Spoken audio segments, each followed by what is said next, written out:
ওম নমঃ শিৱায় নমস্কাৰ বন্ধুসকল পুনে এটা গুৰুত্বপূৰ্ণ ভিডিঅ'লৈ স্বাগতম জনাইছো সিংহ ৰাশি জাতক জাতিকাসকলৰ ডিসেম্বৰ মাহটো কিদৰে পাৰ হ'ব কেনে ধৰণৰ পৰিৱৰ্তন আপোনালোকৰ বাবে লৈছে সকলোখিনি তথ্য জানিব পাৰিব এই ভিডিঅ'টো হৈছে চন্দ্ৰমাৰ গতি আধাৰিত ৰাশিফল আহকচোন আজিৰ গুৰুত্বপূৰ্ণ ভিডিঅ'টো আগবঢ়াইছো মাহেকৰ ৰাশিফল অনুসৰি সিংহ ৰাশি জাতক জাতিকাসকলৰ মাহৰ প্ৰথম সপ্তাহৰ এই সময়খিনিত বা আৰম্ভণি সময়ছোৱাত আপুনি দীৰ্ঘদিন ধৰি কিছুমান বাকি থকা কাম সম্পূৰ্ণ কৰাৰ ক্ষেত্ৰত সফল হ'ব পাৰে কেৱল নিজৰ আত্মবিশ্বাস লাগিব কনফিডেন্স লাগিব তেতিয়াহে সফল হ'ব এই সময়খিনিত ঘৰৰ বয়োজ্যেষ্ঠসকলৰ পৰামৰ্শ আৰু অভিজ্ঞতা পালন কৰিলে তেওঁলোকৰ পৰা যদি কিবা এটা দিহা পৰামৰ্শ লৈ আগবাঢ়ে নিশ্চয়কৈ আপোনালোকৰ বাবে উপকাৰী বুলি প্ৰমাণিত হ'ব জীৱনৰ ইতিবাচক দিশৰ সৈতে আপোনালোকে মুখামুখি হোৱাৰ সুযোগ পাব বুলি কৈছে ভাল এটা অপৰচুনিটিৰ আপোনালোকৰ আহিব সুযোগ সুবিধা আপোনালোকৰ বাবে এই মাহটো লৈ আছে গতিকে সেইখিনি আপোনালোকে ল'বলৈ বাবে চেষ্টা কৰক বুলি কৈছে নিশ্চয়কৈ এটা সুন্দৰ প্ৰতিফলন আপোনালোকে দেখিবলৈ সক্ষম হ'ব বুলি কৈছে কিন্তু ধ্যান ৰাখিব লাগিব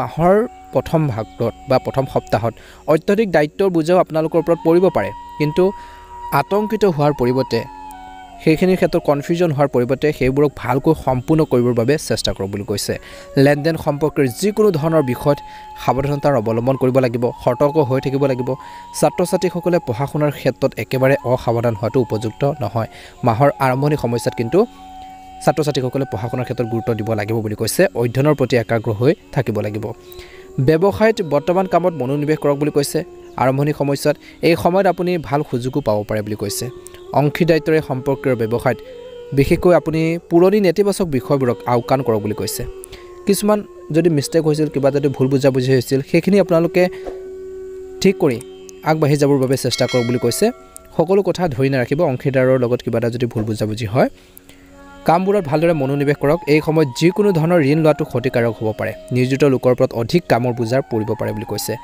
পৰিয়ালৰ সদস্যৰ মাজত মাহৰ প্ৰথম ভাগত কিছু বিভাজন হ'ব পাৰে কিবা এটা কথা বতৰাক লৈ ভুল বুজাবুজি হ'ব পাৰে মিছ আণ্ডাৰষ্টেণ্ডিং হ'ব পাৰে গতিকে সতৰ্কতা অৱলম্বন কৰিলে ভাল প্ৰতিফলন দেখিব এই সময়খিনিত কিন্তু অলপ সাৱধানতাৰ অৱলম্বন কৰিলে পাৰস্পৰিক সম্পৰ্ক মজবুত হ'ব মহিলাসকলে নিজৰ স্বাস্থ্যৰ প্ৰতি বিশেষভাৱে যত্ন ল'ব লাগে মাহৰ প্ৰথম ভাগখিনিত গাঁঠিৰ বিষ বা দুৰ্বলতাৰ এটা সমস্যা বাঢ়িব পাৰে গতিকে স্বাস্থ্য পাতিৰ ক্ষেত্ৰত কিন্তু এই মাহৰ অৰ্থাৎ ডিচেম্বৰ মাহৰ প্ৰথম আৰম্ভণি সময়ছোৱাত অলপ ধ্যান দিব লাগিব সতৰ্কতা অৱলম্বন কৰক বুলি কৈছে মাহৰ দ্বিতীয় সপ্তাহৰ এই সময়খিনিত যদি আপুনি কোনো সম্পত্তি বা বাহন কিনাৰ পৰিকল্পনা কৰিছে তেন্তে গুৰুত্ব সহকাৰে আপোনালোকে বিবেচনা কৰক চিন্তা কৰিহে আপোনালোকে আগবাঢ়ক বুলি কৈছে এই সময়ত পৰিস্থিতি আপোনালোকৰ পক্ষত এই সময়ছোৱাত আপুনি এজন বিশেষ ব্যক্তিক লগ পাব পাৰে যাৰ জৰিয়তে কিছুমান উপকাৰী সম্ভাৱনা আপোনালোকৰ সৃষ্টি হ'ব পাৰে সম্পত্তিৰ আদিৰ লগত জড়িত কামত বিশেষকৈ চম্ভালিবলৈ খৰখেদা নকৰিব যিকোনো কাম কৰোঁতে খৰখেদা নকৰিব নিজৰ ওপৰত অতিৰিক্ত কামৰ বোজাৰ ল'ব নালাগে কাৰণ ইয়াৰ ফলত আপোনালোকৰ স্বাস্থ্যৰ ওপৰত প্ৰভাৱ পৰিব পাৰে যিকোনো ধৰণৰ কাগজৰ কাম কৰি থাকোঁতে এই মাহত বিশেষকৈ মাহৰ দ্বিতীয় সপ্তাহত অভিজ্ঞ ব্যক্তিৰ পৰামৰ্শ মানি চলাটো উপকাৰী বুলি প্ৰমাণিত হ'ব এই সপ্তাহত বিশেষকৈ মাহৰ এই দ্বিতীয় সপ্তাহত আপোনালোকৰ ব্যৱসায়ত কোনো ধৰণৰ ৰিস্ক তৎক্ষণাত ল'ব নালাগে দিব লাগিব বুলি কৈছে যিকোনো সিদ্ধান্ত লওঁতে আপোনালোকে সাৱধান হ'ব লাগিব যদি কাৰোবাৰ সৈতে অংশীদাৰিত্বৰে কৰা ব্যৱসায় কথা ভাবিছে বা পাৰ্টনাৰশ্বিপত যদি বিজনেছ এটা কৰিম বুলি ভাবিছে তেন্তে আপোনালোকৰ অংশীদাৰৰ প্ৰতি আপোনালোকে ভাল আচৰণ থকা উচিত বা দুই পক্ষৰ বাবে উপকাৰী বুলি প্ৰমাণিত হ'ব পাৰে গতিকে আণ্ডাৰষ্টেণ্ডিং বজাই ৰাখিব লাগিব বুজাবুজি লাগিব বুলি কৈছে ইজনে সিজনৰ অনুভৱক বুজি পাব লাগিব বুলি কৈছে এই সময়খিনিত কৈছে যে বৈবাহিক সম্পৰ্কত মধুৰতা বজাই ৰাখিবলৈ সৰু সৰু কথাবোৰক আওকাণ কৰাটো গুৰুত্বপূৰ্ণ এজনে কিবা এটা ক'লে আনজনে প্ৰত্যুত্তৰ তৎক্ষণাত দিব নালাগে কিছুমান ক্ষেত্ৰত সহনশীলতা লাগিব মুঠৰ ওপৰত গতিকে ধৈৰ্য সংযম আপোনালোকৰ লাগিব বৈবাহিক জীৱনত নহ'লে উত্তেজনা বাঢ়িব পাৰে ভুল বুজাবুজি বৃদ্ধি পাব পাৰে বহুদিনৰ মূৰত এজন পুৰণি বন্ধুক এই সময়খিনিত আপোনালোকে লগ পাব পাৰে আচৰিত স্মৃতিবোৰ ঘূৰি আহিব বুলি কৈছে স্বাস্থ্যৰ ক্ষেত্ৰত খাদ্যাভ্যাসৰ ভুলৰ বাবে পেটৰ বিষ হ'ব পাৰে কিছু লোকৰ এই সময়ত কৈছে যে নিজৰ দৈনন্দিন যি কাম কাজ আছে দৈনন্দিন জীৱনত কাম কাজখিনি সংগঠিত কৰি ৰখাটো অতিকৈ প্ৰয়োজনীয় বুলি কৈছে মাহৰ তৃতীয় সপ্তাহৰ এই সময়খিনিত কৈছে যে নতুন পৰিকল্পনাৰ বিষয় জ্যেষ্ঠ আৰু অভিজ্ঞ লোকৰ সৈতে গুৰুত্ব সহকাৰে আলোচনা কৰিলে ভাল হ'ব উপযুক্ত সিদ্ধান্ত লোৱা হ'ব আৰু আপোনালোকৰ আত্মবিশ্বাসো বা মনোবলো আপুনি বৃদ্ধি কৰিব পাৰিব বা মনোবলেৰে এটা বিশেষ আপোনালোকৰ লক্ষ্যত উপনীত হ'ব পাৰিব বুলি কৈছে পঢ়া শুনাৰ সন্দৰ্ভত ছাত্ৰ ছাত্ৰীসকলে যিকোনো চলি থকা সমস্যাবোৰ সমাধান কৰিব পাৰিব ব্যৱহাৰিক চিন্তাধাৰা ৰাখক মাহৰ তৃতীয় সপ্তাহত কোনো নেতিবাচক পৰিস্থিতিৰ ক্ষেত্ৰত আতংকিত হোৱাৰ পৰিৱৰ্তে সমাধান বিচাৰি উলিয়াওক বুলি কৈছে ইয়াৰ ফলত আপোনালোকৰ সিদ্ধান্তবোৰ লোৱাৰ ক্ষেত্ৰত সহজ হ'ব বুলি কৈছে আনৰ সিদ্ধান্তত বিশেষকৈ আপোনালোকে জড়িত নহ'ব। কথা বতৰাৰ সুৰত কিছু কোমলতা অনাটো গুৰুত্বপূৰ্ণ। অংশীদাৰিত্বৰ সম্পৰ্ক ব্যৱসায় চলি থকা বিবাদৰ সমাধান হ'ব পাৰে। সম্পৰ্কবোৰ আকৌ পুনৰ মধুৰ হৈ পৰিব বুলি কৈছে। গুৰুত্বপূৰ্ণ সিদ্ধান্ত তৎক্ষণাৎ গ্ৰহণ নকৰিব। অলপ সাৱধানতাৰে বিশেষকৈ আপোনাক বহুত বেছি লাভান্বিত কৰিব। অসাৱধানতাৰে লোকচানৰ সৃষ্টি কৰিব পাৰে। নিয়োজিত লোকসকলে অতি সাৱধান হোৱাটো প্ৰয়োজন আছে। পাৰিবাৰিক জীৱনত কৰিব তৰ্কৰ পেচালে বিশেষকৈ সৰু সৰু কথা বতৰাই বিশেষকৈ আপোনালোকৰ সমস্যাবোৰ বঢ়াব পাৰে। আজি এই সময়খিনিৰ পৰা আপোনালোকে নিজৰ সংগ্ৰামবোৰ নিয়ন্ত্ৰণ কৰক বুলি কৈছে। প্ৰেমিক প্ৰেমিকাসকলৰ সম্পৰ্ক মধুৰ কৰি ৰাখিবলৈ ইজনে সিজনৰ বাবে সময় লওক বুলি কৈছে আৰু ইজনে সিজনৰ অনুভৱক বুজি পাব লাগিব। স্বাস্থ্য মোটামুটি মধ্যমীয়া দেখা পোৱা গৈছে, কিন্তু দৈনন্দিন কাম কাজ আৰু খাদ্যাভ্যাস সংগঠিত কৰি ৰখাটো অতিকৈ প্ৰয়োজনীয় বুলি কৈছে। মাহৰ শেষৰ ফাললৈ আপুনি হয়তো আপোনালোকৰ সন্তানৰ সৈতে জড়িত কিছু ভাল খবৰ লাভ কৰিব পাৰে। বিবাহিত যিসকল লোক আছে আপোনালোকৰ সুষম দৈনন্দিন কাম কাজ আৰু আচৰণে আপোনালোকৰ ব্যক্তিত্ব অধিক উন্নত কৰাৰ ক্ষেত্ৰত সহায় কৰিব বুলি কৈছে। যদি আপুনি বিশেষকৈ আপোনালোকৰ ভৱিষ্যতৰ সন্দৰ্ভত কিবা এটাৰ চেষ্টা চলাই আছিল, কষ্ট কৰিছিল, তেন্তে সফলতা লাভ কৰাৰ সম্ভাৱনা আছে বুলি কৈছে। টকাৰ বিষয়ত কাকো অন্ধভাৱে বিশ্বাস নকৰিব। মাহৰ শেষৰ ফাললৈ কোনো এটা বিষয়ত ঘনিষ্ঠ আত্মীয় বা ঘনিষ্ঠ বন্ধুৰ লগত মতানৈক্যৰ বাবে মনত দুখৰ সৃষ্টি হ'ব পাৰে বুলি কৈছে। অযথা অপ্ৰয়োজনীয় তৰ্কৰ পেচালবোৰ পৰিহাৰ কৰিব লাগিব। কোনো ধৰ্মীয় স্থানত বা নিসংগতাত সময় কটালৈ এটা সমস্যাৰ পৰা সকাহ পাব। কিছুমান প্ৰশ্ন উত্তৰ নিজে পাব বুলি কৈছে। ব্যৱসায়িক কাম কাজ উন্নত হ'ব। ইয়াৰ সৈতে আপুনি বিশেষকৈ বজাৰত এক বেলেগ ধৰণৰ এটা পৰিচয় পাব বুলি কৈছে। কামবোৰ বাঢ়িব। যিসকলে ব্যৱসায়ৰ বাবে বহিৰাজ্যলৈ যাবলৈ চেষ্টা কৰিছে তেওঁলোকে হয়তো এই সময়ত কিছু নতুন দিশ পাব পাৰে। বৈবাহিক জীৱনত সুখদায়ক আৰু সুষম হ'ব বুলি কৈছে, কিন্তু ল'ৰা ছোৱালীৰ কাম কাজৰ ওপৰত কিন্তু মাহৰ শেষৰ ফাললৈ বিবাহিত লোকসকলে তীক্ষ্ণ দৃষ্টি ৰখাটো অতিকৈ প্ৰয়োজনীয় বুলি কৈছে। অবিবাহিত মানুহৰ বাবে এটা ভাল সম্পৰ্ক আহিব পাৰে। স্বাস্থ্যৰ ক্ষেত্ৰত কিছু লোকৰ ক্লান্তিৰ বা অস্থিৰতাই আধিপত্যৰ বিস্তাৰ কৰিব পাৰে। লগতে আপোনালোকৰ আগ্ৰহ কামবোৰ সম্পূৰ্ণ কৰিবলৈ কিছু সময় খৰচ কৰক বুলি কৈছে। এই সময়ত ভাল প্ৰতিফলন আপোনালোকে নিশ্চয়কৈ দেখিবলৈ হ'ব। 2024 চনৰ এই ডিচেম্বৰ মাহটো সিংহ ৰাশিৰ লোকসকলৰ বাবে অতি উপকাৰী বুলি প্ৰমাণিত হ'ব। বহুতৰ ক্ষেত্ৰত আপোনালোকে আগবাঢ়ি যাব পাৰিব। কিছু সুযোগ সুবিধা আপোনালোকৰ বাবে এই মাহটো লৈ আহিছে। গতিকে যিখিনি সুযোগ সুবিধা আপোনালোকৰ অপৰচুনিটি আহিছে সেইখিনি সুন্দৰভাৱে আপোনালোকে ল'বৰ বাবে চেষ্টা কৰক। আৰু কৈছে যে যিকোনো সিদ্ধান্ত লওঁতে আপোনালোকে অলপ সতৰ্কতা অৱলম্বন কৰিব লাগিব।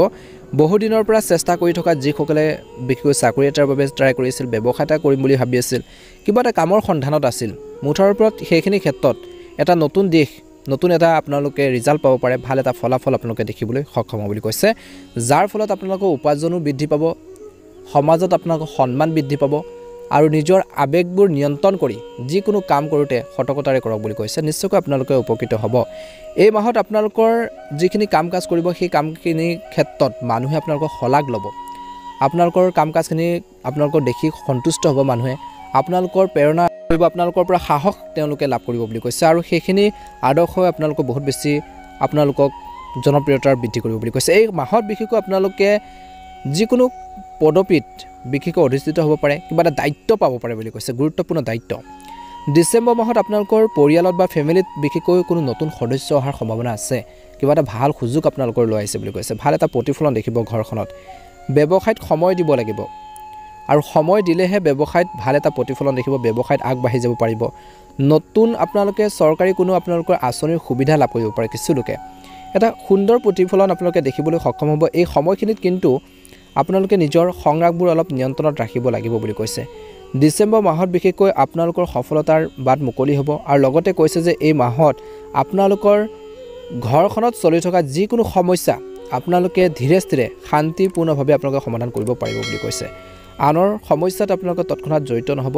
নিজৰ কাম কাজৰ ওপৰত তীক্ষ্ণ দৃষ্টি ৰাখক বুলি কৈছে আৰু যিকোনো সিদ্ধান্ত লওঁতে অতি চিন্তাশীলভাৱে আপোনালোকে সিদ্ধান্তবোৰ ল'লে ভাল হ'ব বুলি কৈছে।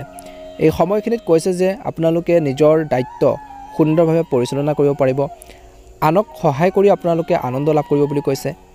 মুঠৰ ওপৰত ডিচেম্বৰ মাহটোত সিংহ ৰাশিৰ লোকসকলৰ বাবে এটা ভাল প্ৰতিফলন দেখিব।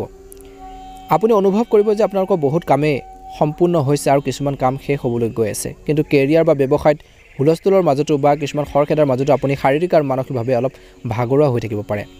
এই মাহত বিশেষকৈ নিজৰ কৰ্মৰ ক্ষেত্ৰত যিকোনো ধৰণৰ অসাৱধানতাৰ পৰিহাৰ কৰিব লাগে, নহ'লে আপোনালোকে আপোনালোকৰ জ্যেষ্ঠসকলৰ অসন্তুষ্টি সহ্য কৰিবলগীয়া হ'ব পাৰে, কিবা এটা বিপদত বা সমস্যাত পৰিব পাৰে। একেলগে কৈছে যে আপোনালোকে এই মাহত গোপন শত্ৰুৰ ক্ষেত্ৰতো অতি সতৰ্ক হোৱাৰ বা সাৱধান হোৱাটো আপোনালোকৰ প্ৰয়োজন আছে। এই সময়খিনিত সিংহ ৰাশিৰ জাতক জাতিকাসকলৰ জনপ্ৰিয়তাৰ গ্ৰাফ অলপ বাঢ়িব বুলি কৈছে আৰু এনে পৰিস্থিতিত কোনো কাৰণত আপোনালোকৰ ভাৱমূৰ্তি নষ্ট হ'বলৈ নিদিব। যদি প্ৰেমৰ সম্পৰ্কত আছে বা ৰিলেশ্যনশ্বিপত আছে তেন্তে ভুলতেও আপোনালোকে যিকোনো কাম কৰোঁতে বা আপোনালোকৰ কথা কওঁতে অলপ সাৱধান হওক বুলি কৈছে কিবা এটা সৰু সৰু কথা বতৰাক লৈ আপোনালোকৰ মাজত সম্পৰ্কত ফাট মেলিব পাৰে গতিকে সম্পৰ্কবোৰ ভালকৈ ৰাখিবলৈ চেষ্টা কৰক ভাল প্ৰতিফলন দেখিব ইজনে সিজনৰ অনুভৱক আপোনালোকে বুজি পাওক বুলি কৈছে আৰু বুজি পাব লাগিব আৰু ইজনে সিজনক ৰেছপেক্ট বা সন্মানৰ ভাৱ ৰাখক বুলি কৈছে নিশ্চয়কৈ ভাল হ'ব আপোনালোকে এই মাহত প্ৰতিকাৰ স্বৰূপে প্ৰতিদিনে পাৰিলে ভগৱান শ্ৰী গণেশৰ ওপৰত দ্ৰুব অৰ্পণ কৰি গণপতি অৰ্ধবিশেষ আপোনালোকে পাঠ কৰক বা আপোনালোকে সোমবাৰৰ দিনটোত মহাদেৱক আপোনালোকে পূজা কৰক বিশুদ্ধ জল বা পানী আপোনালোকে শিৱলিংগত আগবঢ়াওক ভাল এটা প্ৰতিফলন দেখিবলৈ সক্ষম হ'ব নতুনকৈ যদি চাইছে আপোনালোকে আমাৰ চেনেলটো ছাবস্ক্ৰাইব কৰি দিব ভিডিঅ'টো ভাল লাগিলে লাইক এটা কৰিবলৈ নাপাহৰিব কমেণ্ট বক্সত ওম নমঃ শিৱায় জয় হনুমান লিখিবলৈ একেবাৰে নাপাহৰিব মহাদেৱৰ কৃপাত বজৰংবলী কৃপাত আপোনালোকৰ মনৰ ইচ্ছাবোৰ পূৰণ হওক ডিচেম্বৰ মাহটো সুন্দৰভাৱে পাৰ হওক নতুন বছৰ সমাগত আপোনালোকৰ নতুন বছৰটো সুন্দৰভাৱে পাৰ হওক মনৰ ইচ্ছাবোৰ পূৰণ হওক পৰিকল্পনা কৰি নিশ্চয়কৈ আগবাঢ়কচোন নিশ্চয়কৈ সফলতা লাভ কৰিবলৈ সক্ষম হ'ব পৰিকল্পনা কৰক প্লেনিং কৰি আগবাঢ়ক বুলি কৈছে সুন্দৰ প্ৰতিফলন দেখিবলৈ সক্ষম হ'ব